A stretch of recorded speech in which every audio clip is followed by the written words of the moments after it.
V R starting with പയർ. കാരണം നമുക്ക് ഓണത്തിന് ഇപ്രാവശ്യം ഏറ്റവും കൂടുതൽ നമുക്ക് വിറ്റുപോയത് പയറായിരുന്നു, പച്ചപ്പയർ. ഇത് കണ്ടോ, നമ്മുടെ കൃഷ്ണ പച്ചക്കറിയുടെ വെയിറ്റ് എടുക്കുന്നത്. അതായത് നമ്മൾ എടുക്കുന്ന ആളുടെ വെയിറ്റും ഇതും കൂടിയും കുറച്ചിട്ടാണ്. കൃഷ്ണ ഭയങ്കര ബുദ്ധിമാനാണ്, നമ്മൾ വെയിറ്റ് കാൽക്കുലേറ്റ് ചെയ്യുന്നത്. അപ്പോൾ this is our day 3 of Onam 2025. നമ്മളപ്പോൾ ഇന്ന് വെളുപ്പിനൊരു 2:30-ക്കൊക്കെയാണ് കേട്ടോ വീഡിയോ തുടങ്ങിയേക്കണേ. നമുക്ക് ഭയങ്കരമായിട്ട് മിഡ് നൈറ്റ് വിശപ്പുണ്ടായിരുന്നു. എല്ലാവരും വർക്ക് ചെയ്ത് ഭയങ്കരമായിട്ടുള്ള വിശപ്പായിരുന്നു. അതുകൊണ്ട് നമ്മൾ രാത്രി തന്നെ ചോറും സാമ്പാറും അച്ചാറും നല്ല ഓംപ്ലേറ്റ്. നമ്മുടെ അപ്പം പാവട്ടോ ആളാണ്, ഉറക്കത്തിൽ നിന്നിട്ട് നമുക്കിതൊക്കെ ഉണ്ടാക്കി തന്നത്. രാത്രിയാകുമ്പോൾ നമുക്ക് ഭയങ്കരമായിട്ട് വിശക്കും.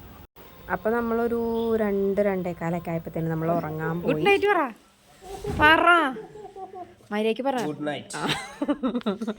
ഒരു 3-3:30 ആയപ്പോഴേക്കും എല്ലാവരും ഉറങ്ങി. പിന്നെ എഗെയിൻ നമ്മളൊരു 7 ആയപ്പോഴേക്കും നമ്മൾ വീണ്ടും എഴുന്നേറ്റ് കേട്ടോ. കാരണം പിന്നെ എല്ലാവരും ബില്ലടിക്കാനും അതിനും പൈസയ്ക്ക് ആയിട്ടും അങ്ങോട്ടും ഇങ്ങോട്ടൊക്കെ വന്നപ്പോൾ നമ്മൾ പിന്നെ അപ്പോഴത്തേക്ക് എല്ലാവരും വീണ്ടും എഴുന്നേറ്റ്.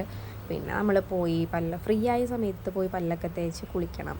അപ്പം ഏകദേശം നമുക്കറിയാം ഈ ഒരു സമയത്ത് കുറച്ച് ഫ്രീ ആയിരിക്കുന്നത്. അപ്പോൾ ആ സമയത്ത് നമ്മൾ ഓടിപ്പോയി കുളിച്ച് എല്ലാവരും റെഡിയായി വന്നു. നമുക്ക് ഇന്ന് രാവിലെ കഞ്ഞിയും പയറും അച്ചാറും.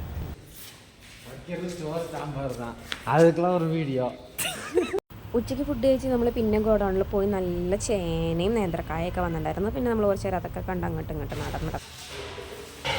നമ്മളെവിടെ പോകുന്നു?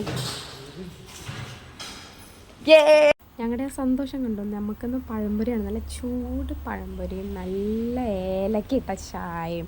നല്ല ചൂടോടുകൂടി ഇട്ടുകൊണ്ട് തന്നെ എല്ലാവരും പുറത്ത് വന്ന് ചായ കുടിക്കുകയായിരുന്നു. പിന്നെ ഇന്നലെ നമുക്ക് ശർക്കര വന്നിട്ടുണ്ടായിരുന്നു. ഇന്ന് ബാക്കി ശർക്കര പിന്നെയും വന്ന്.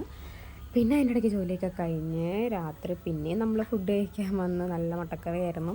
ഇത് കണ്ടോ, ഇതാണ് നമ്മുടെ മഹേഷ് ചേട്ടൻ, സൂപ്പർവൈസർ ചേട്ടൻ. ഓണത്തിൻ്റെ ഫുൾ മേൽനോട്ടം. ആൾ പാവം.